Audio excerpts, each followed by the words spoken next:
Then we have the eternal loudmouth Seeman as the fourth candidate. Eternal loudmouth. Eternal loudmouth. So Seeman politics is a Prabhakaran, Veerappan, Tamil nationalism fringe politics. But rally had people, lots of people. People will come. People will come. I mean, maybe you and I should also have a rally and we can see how many people come. You know. அதாவது நாளைக்கே வந்து சீமான் அவர்கள் ஜெயிச்சிட்டாரு அப்படின்னா திமுக காரங்க அதிமுக காரங்க எல்லாம் கூட வந்து பாத்தீங்கன்னா அப்படியே அண்டைக்குள்ள வந்து வன்மத்தை வச்சுட்டு இருக்க மாட்டாங்க. அவர்கள் வந்து என்ன பண்ணுவாங்கன்னா, சரி இவ்வளவு தூரம் பேசினாரு, இவர் சட்டமன்றத்துக்கு போனார் அப்படின்னா இவர் என்னதான் பேசுறாருன்னு பார்ப்போம், அப்படி என்னதான் பண்ணிடுறாருன்னு பார்ப்போம்னு சொல்லி அதை ஏத்துக்கிற மனநிலை தான் இருப்பாங்க. ஆனால் அந்த காங்கிரஸ்காரங்க இருக்காங்களே, நாம் தமிழர் கட்சிங்கிற பேரையோ சீமான் அப்படிங்கிற பேரையோ கேட்டால் அப்படி வந்து பதறுவாங்க. அவர்களுக்கு வந்து ஒரு ஒரு உள்ளத்திலிருந்து ஒரு வெறுப்புணர்ச்சி வந்து வெளியே வரும். அந்த மாதிரியான ஒரு வெறுப்பு தான், அந்த மாதிரியான ஒரு வன்மம் தான் வந்து கார்த்தி சிதம்பரம் அவர்களுடைய பேட்டியில் வெளிப்பட்டிருக்கு. அது என்ன அப்படின்னா, சிவகங்கையினுடைய இப்போ சிட்டிங் எம்பியாக இருக்கக்கூடியவர் கார்த்தி சிதம்பரம் அவர்கள் தான். நாம் தமிழர் கட்சியை பற்றியோ சீமான் அவர்கள் பற்றி அவர்கள் வந்து பேசவே மாட்டாங்க. அவர்கள் வந்து அப்படி தவிர்த்துட்டு போயிடுவாங்க. அவர்களெல்லாம் பற்றி எங்கிட்ட கேட்காதீங்க, கேள்வி கேட்டால் கூட அந்த மாதிரி ஒதுங்கி போகக்கூடிய வேலைகள் அவர்கள் பார்ப்பாங்க.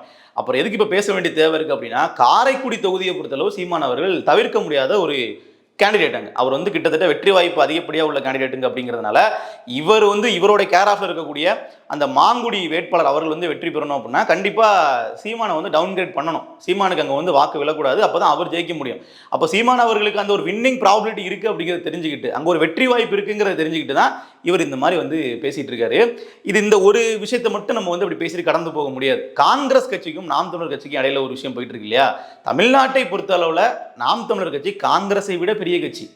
நீங்கள் வந்து அது திமுக கூட்டணிக்கு போனாலும் சரி, அதிமுக கூட்டணிக்கு போனாலும் சரி, நாம் தமிழர் கட்சிக்கு காங்கிரஸ் கட்சியை விட அதிகமான தொகுதியில் 2 கட்சிகளுமே கொடுப்பாங்க. அதுதான் உண்மை.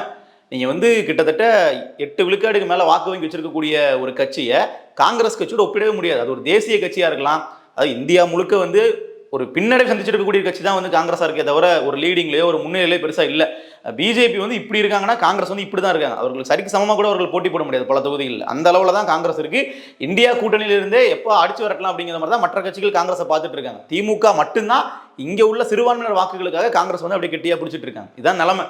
இப்படி இருக்கக்கூடிய சூழல்ல நாம் தமிழர் கட்சியை பார்த்து அது ஒரு ஒண்ணுமே இல்லாத கட்சி, அவர்களுக்கு கூட்டம் வரும் ஓட்டு வராது அப்படின்னு பேசுறதெல்லாம் இருக்கு இல்லையா, அதெல்லாம் வந்து நகைச்சுவையாக தான் நம்ம பார்க்க வேண்டியதா இருக்கு. சரி, அதெல்லாம் தாண்டி காங்கிரஸ் கட்சியினர் வந்து கடந்து வந்த பாதை அப்படின்னு நம்ம ஒரு 5 ஆண்டுகள் நம்ம எடுத்து பார்த்தோம்னு வச்சுக்கோங்களேன். அதுக்கு முன்னாடி இதே கார்த்தி சிதம்பரம் அவர்கள் சில தினங்களுக்கு முன்னாடி ஒரு மேடையில் பேசும் பொழுது, சீமான் அவர்களுக்கு சொந்த வீடு இருக்கா, சீமான் சொந்த தொகுதியா காரைக்குடி இருக்கா, அவருக்கு இங்கே ஓட்டு இருக்கா, இல்லை அப்புறம் எப்படி அவர் வந்து இங்கே வந்து போட்டி போடலாம், காரைக்குடி தொகுதியில் வந்து வீடே இல்லாதவருக்கு நீங்க ஓட்டு போடாதீங்க அப்படிங்கிற மாதிரி பேசிட்டு இருக்காரு. சீமானுக்கு நம்ம ஊருக்கு சம்பந்தம் கிடையாது, சீமானுக்கு இந்த ஊர்ல சொந்த வீடு கிடையாது, சீமானுக்கு இந்த ஊர்ல ஓட்டு கிடையாது. எலெக்ஷனுக்கு வருவாரு, எலெக்ஷனுக்கு அப்புறம் காண போடுவார், அப்புறம் திருப்பி வரவே மாட்டார். இப்படி ஒரு கேள்வி கேட்டா சீமானவர்கள் சும்மா இருப்பாரா? காரைக்குடி மட்டும் இல்ல, தமிழ்நாடே என் வீடு தான், தமிழ்நாடே என் நாடு தான், நான் எங்க வேணாலும் போட்டி போடுவேன், என்ன வேணாலும் பண்ணிக்க அப்படின்ட்டு போயிட்டாப்ல. காரைக்குடியில எனக்கு வீடு இல்ல, ஓட்டு இல்ல, இந்த நாடே என் வீடு, நான் ஒட்டுமொத்த தமிழ் தேசிய மக்களின் செல்ல மகன் நான். இந்த காங்கிரஸ் வெர்சஸ் என்டிகே அப்படிங்கிற பாலிடிக்ஸ் இருக்கு இல்லையா, ரொம்ப சுவாரஸ்யமா இருக்கும். அது திமுக வெர்சஸ் என்டிகே விட காங்கிரஸ் வெர்சஸ் என்டிகே ரொம்ப சுவாரஸ்யமா இருக்கும். அது மாதிரியான ஒரு களம் வந்து கடந்த காலங்களில் அமைஞ்சிருக்கு. நீங்க கரெக்டா எடுத்து பார்த்தீங்க அப்படின்னா 2023 ஈரோடு கிழக்குல முதல்ல இடைத்தேர்தல் வருது. அதாவது முதல்ல திருமகன் ஈவேரா அப்படிங்கிற நபர் எம்எல்ஏவா இருக்கிறாரு. அவருடைய மரணத்திற்கு பின்னாடி அவருடைய அப்பா ஈவிகே இளங்கோவன் அவர்கள் அங்கே போட்டிடுறாரு. பின்னால வந்து அவரும் மறைஞ்சிடுறாரு.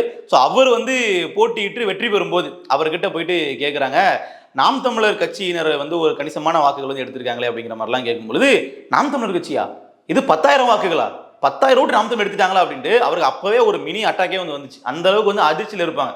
அவர் வெற்றி பெற்றார், எம்எல்ஏ ஆயிட்டார், ஆனாலும் நாம் தமிழர் கட்சிக்கு 10,000 ஓட்டு மக்கள் போட்டாங்களா, ஏன்னா நாம் தமிழர் கட்சி பணம் கொடுத்துருக்க மாட்டாங்கன்னு அவருக்கு தெரியும். அவர்களுடைய வெற்றி எப்படி அவர்கள் வந்து அதிகப்படியான வாக்குகளை வாங்கியிருப்பாங்கன்றது தெரியும். அப்போ நாம் தமிழர் கட்சி ஒரு 10,000 வாக்கு வாங்கினதுக்கே அவ்வளோ ஷாக்கான நபர் தான் ஈவிகே இளங்கோவன் அவர்கள். இப்போ மட்டும் இல்லை, ஒரு 10 ஆண்டுகளுக்கு முன்னாடி வந்து பார்த்தீங்கன்னா சீமான் அவர்கள் பற்றி ஒரு கேள்வி ஒன்று கேட்டதுக்கு, சீமான்லாம் வந்து ஒரு பரதேசி, அவருக்கெல்லாம் வந்து சீமான்னு பேர் வச்சிருக்கீங்க, பேர் மட்டும் சீமான் வச்சிருப்பாருன்னு சொல்லி அவ்வளவு கொச்சையா பேசின நபர் தான் ஈவிகே இளங்கோவன். சீமான் சில பேர் அழகாக இருக்கும், பரதேசிலாம் சீமான் வச்சுக்குவாங்க. எல்லாம் பாத்தீங்கன்னா இது எல்லாமே எதை காட்டுதுன்னா, அந்த ஒரு காங்கிரஸ் கட்சினா ஒரு பண்ணையார் தனம் இருக்கும், அவர்கள் வந்து தாங்கள் தான் எல்லாம் அப்படிங்கிற மாதிரி நினைச்சிட்டு இருப்பாங்க. ஆனால் களத்துல வந்து அவர்களுக்கு ஆதரவும் ஒன்றும் இருக்காது, கட்சியில வந்து தொண்டர்களை விட தலைவர்கள் தான் அதிகமா இருப்பாங்கன்ற பேச்செல்லாம் நம்ம கேள்விப்பட்டிருப்போம். ஆனா சமீப காலமா இவர்கள் பேசுறது நம்ம கேட்கும் போது தான் தெரியுது, கல யதார்த்தத்துக்கும் இவர்கள் வந்து பேசிட்டு இருக்கிற அரசியலுக்கும் துளி கூட சம்பந்தமே இல்லை அப்படின்ட்டு. இவர்கள் ரொம்ப தெளிவாக தெரியும், திமுகன்ற ஒரு கட்சி இல்லை அப்படின்னா இங்கே காங்கிரஸ் கட்சி காணாமல் போயிடும். தனியாக நின்று வந்து அவர்கள் தலைமையில் கூட்டணி அமைக்க முடியாது. நீங்கள் நல்லா பார்த்தீங்கன்னா பாஜக இன்றைய அளவில் வந்து தமிழ்நாட்டில் ஒரு மிக சொற்பமான வாக்குகளை உள்ள ஒரு கட்சி தான். அதிகப்படியான அவர்கள் தனித்த சக்தியாக அவர்கள் இது வரைக்கும் வளரல. ஆனால் அண்ணாமலையுடைய தலைமையில் வந்து நீங்கள் பார்த்தீங்கன்னா தனியாக ஒரு அணி அமைக்க முடிஞ்சுச்சு. 2024ஆம் ஆண்டு தேர்தலில் அண்ணாமலை தலைமையில் பாஜக ஒரு தனி அணி அமைச்சாங்க. அப்போ அந்த மாதிரி ஒரு வலிமை கூட தமிழ்நாட்டில் காங்கிரஸுக்கு இருக்கான இல்லை. அதாவது தமிழ்நாட்டில் தாமரை மலராது, நீங்கள் தமிழ்நாட்டுக்குள்ள போய் நுழைஞ்சு பாருங்க ராகுல் காந்தி அவர்கள் வந்து நாடாளுமன்றத்தில் பேசுவாப்புல. அப்போ தமிழ்நாட்டில் பிஜேபி வீக்கா இருக்குன்றது அவர்களுக்கு தெரியுது, இல்லைன்னு சொல்லல. ஆனால் அதை விட பல மடங்கு வந்து கீழே இருக்கிற கட்சி தான் வந்து காங்கிரஸா இருக்கு. நாளைக்கு நீங்க வந்து காங்கிரஸ் தலைமையில் ஒரு கூட்டணி அமைச்சு ஒரு போட்டியிட முடியுமா அப்படின்னு கேட்டீங்கன்னா அதுக்கான சாத்தியக்கூறே இல்லை. தாவேகா தரப்புல இருந்து காங்கிரஸ்க்கு வந்து அவ்வளோ சீட் நாங்கள் கொடுக்குறோம் அப்படின்னு சொல்லி ஆஃபர் பண்ணும்போது கூட அவரால் போக முடியல. ஏன்னா ஒரு வெற்றி வாய்ப்புலனா என்ன பண்றது, நம்ம வந்து சீட்டுகள் ஜெயிக்கலாம்னா காங்கிரஸ் கட்சி காணாமல் போயிருமேன்ற பயம்தான்.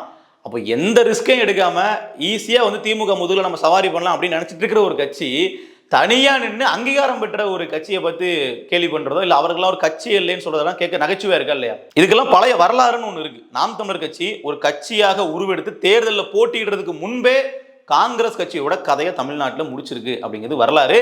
அதை வந்து நம்ம சொல்லணும் கூட அவசியம் இல்லை. தெளிவாக நம்ம வந்து பார்த்தீங்கன்னா டேட்டாவோடய பார்க்கலாம். 2011 சட்டமன்ற தேர்தல், அதாவது ஈழப்போருக்கு பின்னாடி நடக்கிற அந்த ஒரு முக்கியமான தேர்தல். அதில் வந்து அந்த தேர்தலில் தான் நாம் தமிழர் கட்சி சீமான் அவர்கள் வந்து இங்கே இளைமலர்ந்தால் ஈழமரணும் பேசிட்டாரு, அதிமுக சப்போர்ட் பண்ணிட்டாருன்ற வாதங்கள்லாம் அங்கே தான் வரும். உண்மையாகவே ஒரு அதிமுக வாக்கு கேட்டார். அது எதற்காக கேட்டாருங்கிறது காங்கிரஸ் கட்சியை வந்து காலி பண்ணணும், காங்கிரஸ் கட்சியை தோற்கடிக்கணும், திமுக கூட்டணியை வந்து மொத்தமாக அழிக்கணும். அதனால வந்து அந்த தேர்தலில் நாம் தமிழர் கட்சி தேர்தலில் களம் காணாத காலகட்டத்தில் காங்கிரஸ் கட்சிக்கு அவர் எதிராக பிரச்சாரம் பண்ணுற பேரில் அதிமுக வாக்கு கேட்டாங்க. ஸோ அதெல்லாம் உண்மைதான், இல்லைன்னு இல்லை. ஆனால் அந்த தேர்தலில் சீமான் அவர்களுடைய பிரச்சாரம் அப்படிங்கிறது எந்த அளவுக்கு எஃபெக்டிவாக இருந்துச்சுன்ற ஒரு விஷயம் இருக்கு இல்லையா? அதை வந்து சமீபத்தில் ஐயநாதன் அவர்களினுடைய காணொலி மூலமாக தெரிந்து கொள்ள நேர்ந்தது. அதை வந்து நீங்களும் பார்த்து தெரிஞ்சுக்கிங்க. சீமான் கணக்கு போட்டு அரசியல் பேசுறவருங்க, எனக்கு தெரியும், கூட இருந்தவன். நீங்க நல்லா கவனிங்க. 2011 தேர்தல் கலைஞர் இருக்கிறாரு, காங்கிரஸ் திமுக கூட்டணி, ஜெயலலிதா மெஜாரிட்டி வருமோ வராதோன்னு பயந்துட்டு இருந்த நேரம் ஜெயலலிதா அம்மையார். அப்ப என்ன ஆச்சு அப்படின்னம்னா சீமான் வந்துட்டு காங்கிரஸ் அந்த 63 தொகுதியில 59 தொகுதியில அவர் பரப்புரை பண்ணாரு. காங்கிரஸ் இருக்கிற தொகுதி மட்டும் பிரச்சாரம் பண்ணாரு. பக்கத்து தொகுதியில போட்டுக்கிட்ட திமுக தோக்குறான். எந்த அளவுக்கு அடிபட்டுச்சு அப்படின்னம்னா ஜெயலலிதா பயந்துட்டு இருந்தாங்க. நான் தான் முதலாளி சொன்னது அதிமுக 180+ அப்படின்னா ஸ்வீப் அப்படின்னு. அதான் நடந்துச்சு. சீமான் ஒத்தையாளுடைய பிரச்சாரம் பிளஸ் தமிழ் தேசியவாதிகள் திருமுருகன் காந்தி மற்றவர்கள் அங்கங்க பண்ணாங்க. ஈழ பிரச்சனையை மையப்படுத்தி பண்ணாங்க. 59 தொகுதியில ஒண்ணுதான் எஸ்கேப் ஆச்சு காங்கிரஸுக்கு, பட்டுக்கோட்டை. எல்லாமே தோல்வி, எல்லாம் தோல்வி. 58 இடத்துல வாஷ் அவுட். அவ்வளவுதான். காங்கிரஸ் ஒண்ணும் இல்லாத 8 மூக்கு பூடி டப்பால போட்டு வச்சா சீமா காங்கிரஸ் கட்சி தமிழ்நாட்டுல. சும்மா இல்ல, பெட்டி பம்பாய் அடக்கணும் கிடையாது. மூக்கு பெட்டி டப்பால போட மாட்டாங்க. இந்த வேதாளம் இதெல்லாம் பிடிச்சி போடுவாங்களே, அது மாதிரி போட்டு போற வச்சா. காங்கிரஸ் கட்சி இப்படி ஒரு படுதோல்வியை வாழ்நாள சந்திச்சிருக்கவே முடியாதுங்கிற அளவுக்கு காங்கிரஸ் கட்சியை தமிழ்நாட்டில் இந்த அளவுக்கு தோக்கடிச்சது சீமான் அப்படிங்கிற வன்மம் ஒவ்வொரு காங்கிரஸ்காரர்களுக்கும் உள்ள இருக்குங்கிறதா இன்றைக்கு வந்து கார்த்தி சிதம்பரம் போன்ற நபர்கள் பேசக்கூடிய இருக்கிற உண்மை. அதாவது காரைக்குடியை பொறுத்தளவில் அங்கே வந்து 4 முனை போட்டியாக தான் வந்து இருக்குது. ஓகேங்களா? நம்ம டிவிக்கே வந்து அப்படியே வந்து உள்ள அவாய்ட் பண்ணிட்டு பேசணும்னா இல்லை. அங்கே டிவிக்கே சார்பாக போட்டியிடக்கூடிய டாக்டர் பிரபு அப்படிங்கிற நபராக இருக்கட்டும், அதே மாதிரி அங்கே இப்போ ஆளுங்கட்சி எம்எல்ஏவாக இருக்கக்கூடிய மாங்குடியாக இருக்கட்டும், சீமானா இருக்கட்டும், தேர்வோகி பாண்டியா இருக்கட்டும், இவர் எல்லாருமே வந்து பார்த்தீங்கன்னா ஒரு 4 முனை போட்டி தாங்க.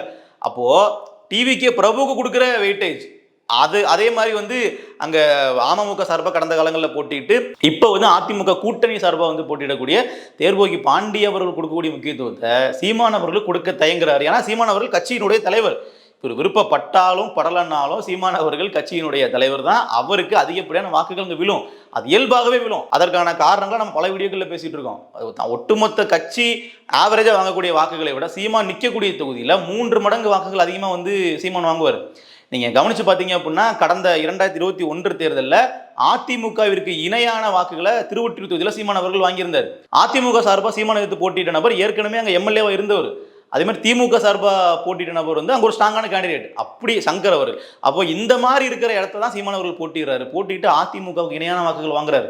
இன்னும் சொல்லப்போனால் நாம் தமிழர் கட்சி கடந்த நாடாளுமன்ற தேர்தலில் அதிமுகவுக்கு இணையாக கிட்டத்தட்ட 8 தொகுதிகளுக்கு மேலே வாக்குகள் வந்து வாங்கியிருக்காங்க. 8 சட்டமன்ற தொகுதிகள், ஒரு நாடாளுமன்ற தொகுதிக்கு உட்பட்டு 6 சட்டமன்ற தொகுதிகள் இருக்கும். அந்த மாதிரி 8 தொகுதிகளில் அதிமுகவை பின்னாடி தள்ளிட்டு நாம் தமிழ் முன்னாடி வந்திருந்தாங்க. அப்போ இங்கே வந்து திமுக அதிமுக களமே இருக்கும்போது அதிமுகவை தாண்டி சில தொகுதிகளில் பல பூத்துகளில் நாம் தமிழர் கட்சியால் வாக்குகளை வந்து சேகரிக்க முடியுது, வாக்குகள் எடுக்க முடியுது. அப்படின்னா கூட்டணியே இல்லாமல் சாத்தியப்படுத்தின ஒரே கட்சி என்டிக்கு தான் இருக்கு.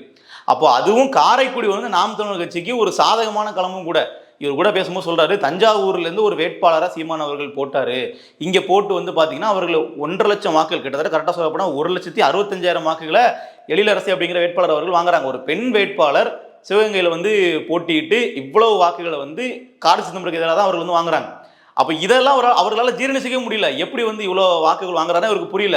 இங்க இருக்கிற வேட்பாளர் இல்ல, சீமான் அவர்கள் தஞ்சாவூர்ல இருந்து ஒரு வேட்பாளர் எடுத்து இங்க போடுறாரு, ஆனா அவர்களும் இவ்வளவு வாக்கு வாங்குறாங்க, ஒரு பெண் வேட்பாளர் அவங்க, அது எப்படிங்கிறது அவரால் ஏத்துக்கவே முடியல. அதான் இப்ப என்ன சொல்றாரு அப்படின்னா, அவங்க பாருங்க தோத்தாங்க, திருப்பி வந்து என்ன பண்ணிட்டாங்க, அவர்கள் தஞ்சாவூருக்கே போயிட்டாங்க, இங்க மக்கள் பணி செய்யலாம் அப்படின்றாங்க. சிவகங்கையில உள்ள நாம் தமிழர் கட்சியினர் மக்கள் பணி செய்யறாங்களா இல்லையா, அதைத்தானே நீங்க பார்க்கணும். காரைக்குடியில உள்ள நாம் தமிழர் கட்சியினர் மக்கள் பணி செய்யறாங்களா, போராட்டம் பண்றாங்களா, அதுதானே பார்க்கணும். காரைக்குடியில் உள்ள நாம் தமிழர் கட்சி ஆக்டிவாவே இல்லைங்க, அவர்கள் எந்த பிரச்சனைக்கும் வெளியே வரல, காரைக்குடி சார்ந்த பிரச்சனைக்கு அவர்கள் குரல் கொடுக்கல அப்படின்னு இருந்துச்சுன்னா கூட அவங்க சொல்றதை நம்ம ஏத்துக்கலாம். அந்த மாதிரிலாம் இல்லையே. சமீபத்தில் தேர்தல் பயணம் நிகழ்ச்சியில கூட வந்து இடும்பானம் கார்த்திக் அவர்கள் அப்படியே அடுக்கியிருந்தார். காரைக்குடியை பொறுத்தவரை நாங்க என்னெல்லாம் கலப்பணி பண்ணியிருக்கோம் அப்படிங்கிற மாதிரி. அதற்கு பதில் சொல்ல முடியாம தான் இடும்பானம் கார்த்திகை வந்து அப்படியே அடிக்க பாஞ்சது, திருப்பி அந்த நெறியாளர் மேல அடிபட்டு அவர் ரத்தம் வந்ததெல்லாம் அந்த சம்பவத்துல தான். அப்போ நாம் தமிழர் கட்சி ஆக்டிவா இருக்கா, நாம் தமிழர் கட்சி தமிழ்நாட்டில் எந்த அரசியல் முன்னெடுத்துட்டு இருக்காங்க அப்படிங்கிறதான முக்கியம். அந்த அடிப்படையில் தானே நீங்கள் வந்து ராகுல் காந்தியை கொண்டு வயநாடு நிப்பாட்டுறீங்க, பிரியங்கா காந்தியை கன்னியாகுமரியில் நிப்பாட்ட முயற்சி பண்ணீங்க. அப்புறம் எப்படி சீமான் அவர்கள் அந்த இடத்துல உரிமை இல்லாமல் போகும், சீமான் அவர்கள் அந்த இடத்துல வேறு இல்லாமல் போகும். சீமான் அவர்கள் தமிழ்நாட்டில் எந்த தொகுதியிலையும் நிற்கலாம், அதுக்கு அவருக்கு முழு உரிமை இருக்குது. அவர் எந்த தொகுதியில் நின்னாலும் நாம் தமிழர் கட்சியாக மொத்தமாக வாங்கக்கூடிய வாக்குகளை விட பல மடங்கு அதிகமாக தான் வாங்குவார். காரைக்குடியில் கிட்டத்தட்ட அவருக்கு வெற்றி வாய்ப்பே உறுதியான சூழல் தான் இப்போ வரைக்கும் இருக்குது. அங்கே வந்து அந்த அளவிற்கு வந்து அந்த களம் வந்து சீமானுக்கு சாதகமாக தான் இருக்குது. சொல்ல போனால் எதிர்த்து போட்டியிட வேட்பாளர் வந்து ஆளும் தரப்பு வேட்பாளர் தான். அப்போ அவருக்கு எதிராக ஒரு ஆன்டி இன்கம்பன்சி இருக்கும். அதெல்லாம் தாண்டி சீமான் அவர்கள் ரொம்ப சுலபமாக அந்த ஸ்கோர் பண்ண முடியும், அதுக்கான ஸ்கோப் இருக்குது. அதை தெரிஞ்சுக்கிட்டு தான் காங்கிரஸ் கட்சி வந்து இந்த அளவுக்கு வந்து பதட்டத்தில் வந்து அவர்கள் வெளியே வந்து இப்படி புலம்பிக்கிட்டு இருக்காங்க.